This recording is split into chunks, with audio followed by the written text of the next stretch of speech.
c'est même, j'allais dire, l'essentiel, la source même de ce festival. Il y a la culture, on se parle, on monte les marches, très élégant, mais au fond, on conclut des affaires, on amène des projets, on se rencontre. C'est le lieu absolument incontournable pour tous les professionnels du cinéma. Alors c'est vrai que le Festival de Cannes, quand on parle du festival dans le monde, on va penser au tapis rouge, on pense au glamour, on pense aux people, on pense aux grandes actrices qui sont présentes et acteurs.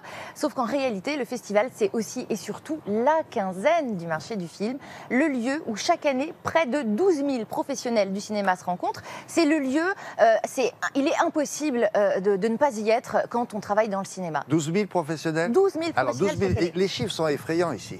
Ben, les 12 000 professionnels et 200 000 festivaliers. Ouais. Vous vous rendez compte, c'est l'une des plus grandes manifestations de journalistes au monde. C'est la seule manifestation cinématographique dans le monde qui réunit autant de gens et qui représente autant d'argent et autant de projets. Alors justement, les projets, les gens qui viennent ici, ces fameux producteurs, ils font quoi? Ils négocient des financements quand les films ne sont pas terminés, c'est important. Ouais.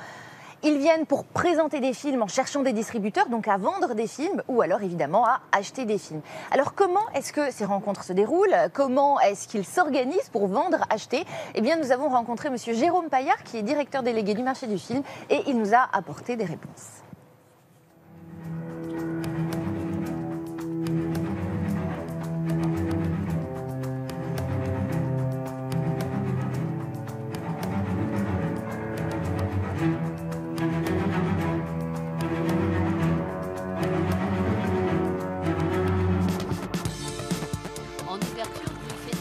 Le marché du film de Cannes, c'est vraiment le temps fort pour les professionnels, même s'il y a plusieurs moments dans l'année où ils se retrouvent. Ici, il y a tout le monde.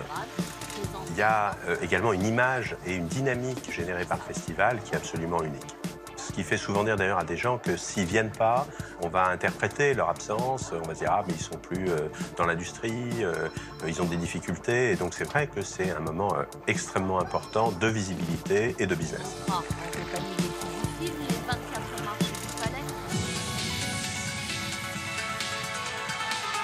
Tout le travail d'une société de distribution internationale comme la mienne, c'est d'essayer d'avoir un film à Cannes. Donc l'enjeu pour nous, c'est pas d'aller chercher les acheteurs, c'est que les acheteurs viennent nous voir parce qu'il y a un désir pour un film et qui dépend de la sélection festival.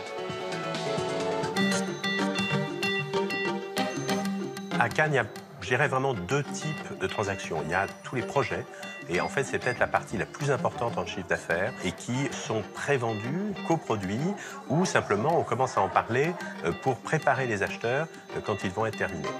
Puis il y a tout le côté des films terminés, et là, je veux dire, classiquement, on montre le film en salle, on organise 1500 projections au marché et les acheteurs passent d'une projection à l'autre. C'est un peu du zapping parfois, ils vont peut-être regarder 10 minutes, un quart d'heure, ils vont voir que le film n'est pas pour eux, ils vont passer à une autre projection qu'ils ont repérée d'un film qui peut-être va rentrer dans leur line-up pour les sorties d'année d'après. Et puis si le film les intéresse, ils vont sur le stand, ils vont voir le vendeur et puis ils vont négocier.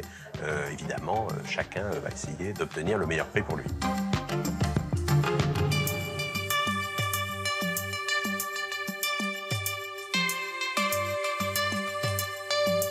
Quand je viens ici, je suis déjà dans le bain. Et on est déjà préalablement informé par Internet. Je sais déjà qui fait quoi, comment. Voilà. Après, on fait des affaires. C'est comme le marché de l'art. Vous pouvez toujours acheter des tableaux par téléphone. Les films, c'est pareil. Vous pouvez tout acheter par téléphone, c'est pas la peine de venir. Mais c'est une étape dans le processus d'achat.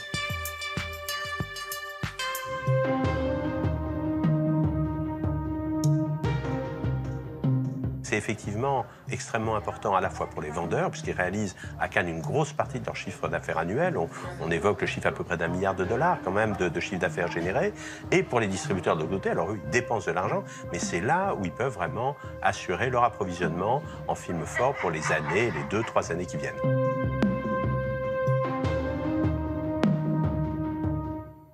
C'est ça que ça s'appelle le marché international du film, vous l'avez compris. Merci beaucoup.